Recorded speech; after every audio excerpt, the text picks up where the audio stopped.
Welcome back to our channel CSS Nexus। और आज हम डिस्कस करने जा रहे हैं मुस्लिम फ़िलासफ़र में इकबाल को। तो चलिए बच्चों शुरू करते हैं।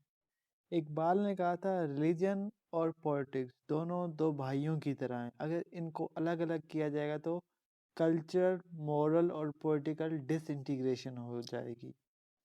तो लिख लें, इकबाल ने कहा था religion and politics are like two brothers if disintegrated, result in cultural, moral and political disintegration।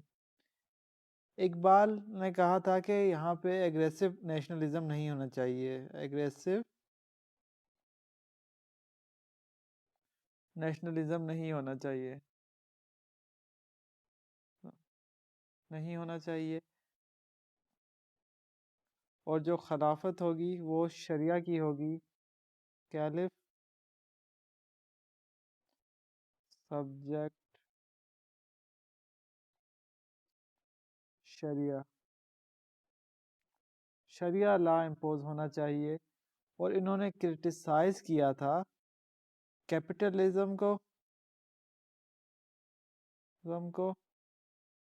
और इन्होंने कम्युनिज्म को भी क्रिटिसाइज किया था।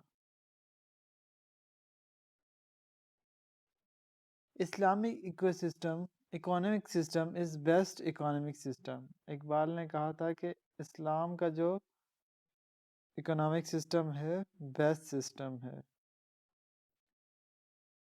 इस्लामिक इकोनॉमिक को इन्होंने प्रमोट किया था, इकोनॉमिक सिस्टम को, इकोनॉमिक सिस्टम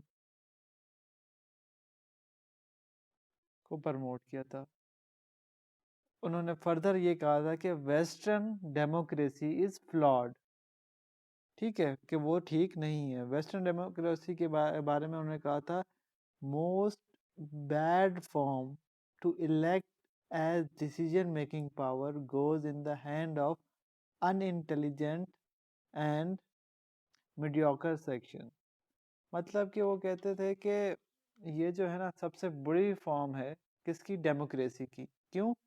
क्योंकि ना यहाँ पे कोई अक्लमंद हो या ना हो, बस हर बंदा जो है ना वोट कास्ट कर सकता है, उसकी बेस पे जो है ना हम इलेक्ट कर लेते हैं बंदे को। इसके बाद उन्होंने कहा था religion and politics should go side by side, they should not be separated.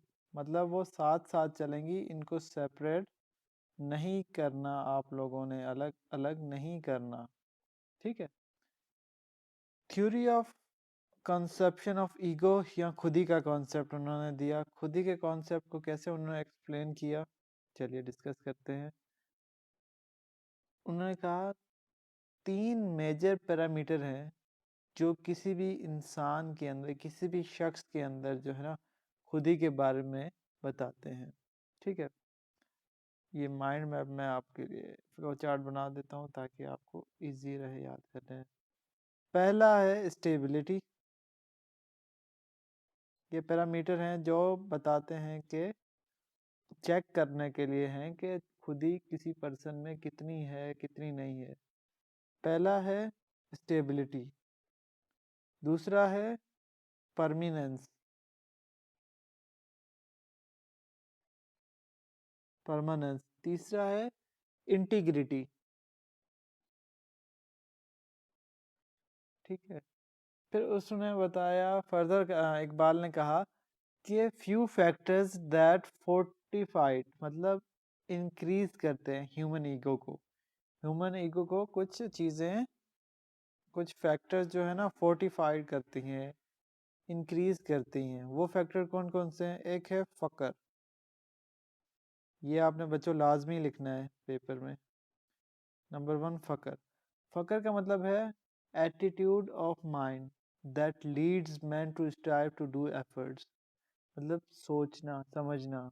दूसरा है करेज, हिम्मत, ये भी ईगो को बढ़ाती है, मॉरल एंड फिजिकल करेज होनी चाहिए। तीसरा तीसरा फैक्टर है टॉलरेंस, बर्दाश्त, सस्टेन ईगो, ये जो है ना बर्दाश्त आपकी ईगो को सस्टेन करती है।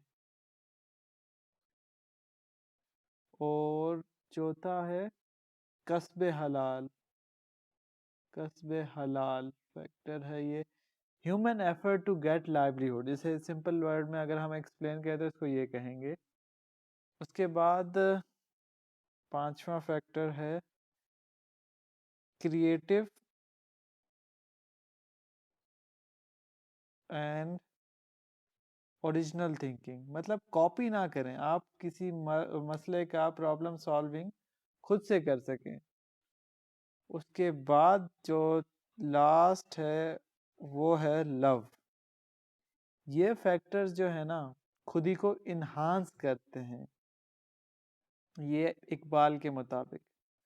फर्दर अब हमने ये पढ़ लिया, तो अब कुछ फैक्टर हैं जो डिक्लाइन कराते हैं किस चीज़ को, ईगो को। तो वह फैक्टर क्या क्या हैं देखें। सबसे पहले तो फियर है, डर।